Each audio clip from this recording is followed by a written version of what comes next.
Bonjour, bienvenue à Déco chez Clos. Aujourd'hui, on va parler de matériaux de la nature, ce que j'aime beaucoup utiliser dans mes décorations. Comme vous le voyez, je suis dans mon atelier type industriel où j'ai installé tout ce qui me sera nécessaire à la fabrication des objets dont on va parler aujourd'hui. Dans un premier temps, vous voyez sur la belle photo mon favier jaune qui est dans sa splendeur d'automne et les jours de soleil, la canopée est une dentelle où vont se poser des paillettes d'or. Vive les beaux arbres! Et vous voyez aussi la photo d'un autre arbre, celui que j'avais décoré avec du yarn bombing ou tricot urbain. Donc, on peut décorer les arbres ou on peut décorer ce que les arbres nous offrent pour en faire des objets de choix dans nos demeures. Alors, c'est ici que je vais vous parler dans une première partie de bois flotté. Alors, le bois flotté, je vous en dis quelques mots, parce que c'est un peu étonnant et très intéressant de connaître comment ce bois-là nous arrive, à nous qui sommes sur la côte. Le bois flotté est du bois qui a drossé sur la côte. Drossé, je pensais que c'était trompé dans l'orthographe, vous voulez dire laissé. Non, non, c'est drossé, ça veut dire que le bois a été entraîné sur la côte. L'appellation bois flotté implique un séjour de nombreux jours, semaines, mois ou même années dans une étendue d'eau salée. Par contre, il peut y avoir aussi provenance du bois flotté d'arbres ou de branches rejetées dans l'océan ou toute autre étendue d'eau, charriés par les fleuves ou arrachés par les vents, les tempêtes ou les inondations. Les morceaux que j'utilise moi, je les ai trouvés quand ils ont été drossés à Sainte-Flavie, le long du fleuve. Et pour moi, quand je suis arrivée devant tous ces morceaux de bois, j'ai commencé à y découvrir tellement d'objets intéressants. Quand on regarde les nuages, le mot pour décrire ce qu'on trouve ou comment on interprète les nuages comme des images qui nous sont familières, ça porte le nom de pareidolie. Alors moi, ce que j'aime faire, c'est de ce même principe psychologique ou mental de voir des objets plus familiers dans les nuages. Comme j'aime beaucoup ce principe que les nuages sont un peu difficiles à atteindre et que si je les atteins, il va me rester absolument rien dans les mains, on s'entend, c'est de l'eau. Alors moi, j'ai décidé que sur les rivages, je suis à la recherche de bois flotté. Alors mon grand plaisir, c'est que j'en ai fait des objets que vous voyez dans ma cuisine. Ici, dans la cuisine, c'est un miroir et autour, j'ai mis plein de branches de bois flotté. Je trouve que ça fait un objet original qui donne un aspect rustique à tout ce qui est autour. Vive les matériaux de la nature comme je les aime tant, et je vous en montre quelques autres, toujours dans ma cuisine. Alors, toujours dans le bois flotté, une branche qui en rencontre une autre. C'est ce qu'il y a de plus facile, hein? Vous trouvez un beau morceau de bois comme ça ici, et lui, vous remarquerez ici, il y a à la base, là, une petite excroissance où je peux faire sécher mes petits brins de lavande de l'été, et c'est près de ma fenêtre, donc ça sent comme les fleurs à l'intérieur, même l'automne, même l'hiver. Et un peu plus haut, il y avait comme une petite cavité, et j'ai mon petit oiseau-mouche ici, qui vient fureter. Ce petit oiseau-là, je l'ai acheté. Il est en bois, je le trouvais magnifique, et il était fait pour aller picosser dans mon morceau de bois flotté. Alors voici pour un beau morceau trouvé dans l'eau, bien nettoyé, bien séché, un usage esthétique, heureux et naturel. Maintenant, nous allons regarder un autre morceau OK. Et celui-ci était tellement facile à décorer. Il y avait déjà un petit perchoir en bois. Et croyez-le ou non, le morceau que vous voyez ici, qui est comme un oiseau, était déjà fait de cette façon-là.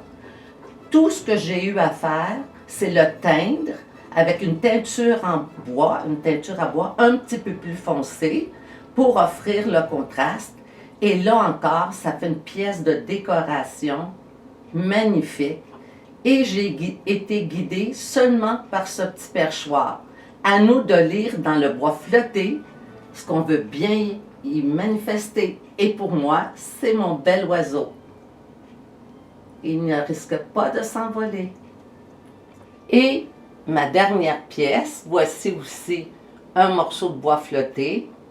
Et cette ouverture m'a servi à y mettre de petits coquillages, comme des becs d'oiseaux qui attendent de la becquer. Alors, vu que j'aime aussi beaucoup les coquillages, ce morceau de bois m'a ouvert la porte, un beau geste de la nature. Et voici pour la cuisine. Et le bois flotté a quand même une histoire. Imaginez-vous que dans la mythologie nordique, les premiers êtres humains, Ask et Embla, ont été créés à partir de 2 pièces de bois flottées, un frêne et un orme, par le dieu Odin. Le bois flotté, charrié par les fleuves arctiques, a longtemps été la principale et quelquefois la seule ressource de bois pour les Inuits et d'autres populations de l'Arctique. Et de nos jours, un peu comme je le fais moi-même, le bois flotté est fréquemment utilisé comme élément décoratif ou comme élément décoratif et artistique. Je peux dire que certaines de mes créations avec le bois flotté peuvent porter le nom d'artistique. Ça sera à vous d'en décider. Et à vous d'en décider, quand vous ferez des objets avec du bois flotté, quel statut vous voulez leur donner. Sans plus attendre, je vous présente mes créatures. Alors lui, je ne sais pas si tu veux commencer par ma chimère ici. Alors, je vous présente Chimère. Vous constaterez qu'elle a l'air un peu redoutable, la chair, Chimère, et que j'ai fait du tricot urbain sur ses pattes. Alors, j'ai appliqué de la teinture pour ses yeux, pour son museau. Je l'ai tachetée et elle va rejoindre dans ma cour extérieure cet été les autres items du même style. Alors, c'était Chimère tricot urbain. Tout à côté, vous avez ma chimère de plumes. Alors, la voici. Je te la montre plus. C'est son côté le moins esthétique. Et maintenant, la voilà dans toute sa splendeur. Alors, il n'a suffi qu'un peu de teinture, un petit peu de poinçon de peinture blanche, des plumes de pintade qui me sont fournies par une amie qui a un frère à la campagne, et quelques bouts de corde. Et voici ma chimère légère qui se promène ou a l'air de se promener dans les airs. Alors, voici pour mes chimères. Maintenant, les souches, on en voit beaucoup. C'est peut-être ce qu'il y a de plus courant. La mienne, ce qu'elle a de spécial, c'est que je l'ai rendue sympathique avec l'ajout de petites boucles, des petits yeux coquins et sa bouche.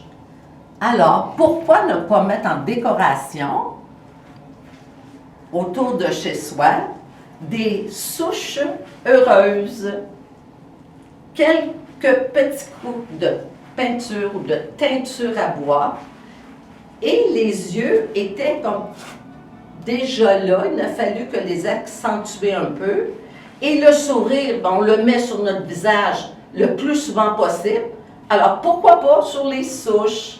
Alors c'est une souche qui vous souhaite le bonjour et de retrouver de ses amis autour de chez vous. Maintenant, on continue avec le bois flotté et vous voyez cette chimère. Je vous montre le avant. Vous voyez ce morceau de bois flotté comme je l'ai ramassé sur la grève du fleuve. Et à bien l'examiner, je me suis imaginé un personnage de l'Arctique. Peut-être en respect aux origines de l'utilisation du bois flotté. Comme on l'a vu, les peuples inuits s'en servaient pour diverses occupations, divers outils, même les protéger. Alors, voici pour les principaux morceaux de bois flotté. Il y en a un autre que je vais vous montrer tout de suite, recto verso. Et là, il se trouve dans une plante que j'ai installée à l'intérieur de mon atelier. Et comme vous le verrez, c'est un plaisir que de déposer de petits morceaux de bois. Vous voyez mon petit canard, un simple morceau de bois flotté. Ça, c'est le côté petit canard. Et voyez, quand on trouve le morceau, il peut être de tout placé de n'importe quelle façon. Il s'agit de tourner, d'imaginer, et le voici qui se cache dans la végétation. Et il semble être une petite surprise installée là-dedans. Et voici pour les bois flottés, les objets que j'ai fabriqués. Et maintenant, je vous montre une autre technique, moins connue peut-être ici, mais qui vaut la peine. Alors, on va utiliser, je vais vous faire un petit moment en train de faire un objet qui peut être significatif selon la façon dont on le voit.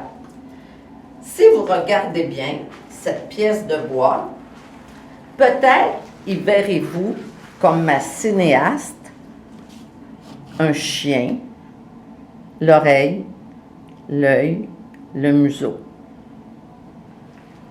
C'est fascinant. Et ça, il n'y a pas eu rien appliqué sur le bois. C'est naturel comme ça. Maintenant, voulez-vous y voir un marcheur? Je vous fais remarquer que la base est en ardoise. Ma nouvelle folie, j'aurai plein de choses à vous dire sur l'ardoise. Et je vais, avec mon pistolet à colle chaude, coller un petit morceau d'ardoise ici. Et maintenant, vous voyez, je colle une petite pièce d'ardoise pour une tête. Et ici, je colle une pièce d'ardoise pour un bras. Et nous voici avec un marcheur.